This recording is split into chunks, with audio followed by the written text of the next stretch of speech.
উপরে দেখতে পারবেন আপনারা একটি অপশন আছে কলার আইডি এন্ড স্ক্যাম। এটা দিয়ে আপনারা ক্লিক করার পরে এটা আপনারা দুটো অন করে রাখবেন।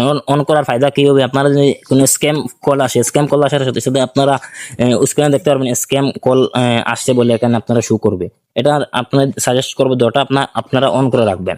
তারপরে এটাতে অ্যাক্সেসিবিলিটি, এটাতে ক্লিক করার পরে আপনারা মানে হাত দিয়ে দেখাবে এখানে অন করছে কি না, এরকম ভাবে দেখাবে। এটা দেখতে পারবেন আপনার অপশন রয়ে গেছে এখানে কলার আইডি এন্ড রিকমেন্ড। এটাতে ক্লিক করবে। আপনারা এলওএস রাখলে কি হবে, আপনারা যদি কেউ কল আসে আপনারা রিংটোনের পাশাপাশি সেখানে শো করবে, আপনারা যার নামে সেভ করেন তার নাম বলে দেবে এটা অন করে রাখলে।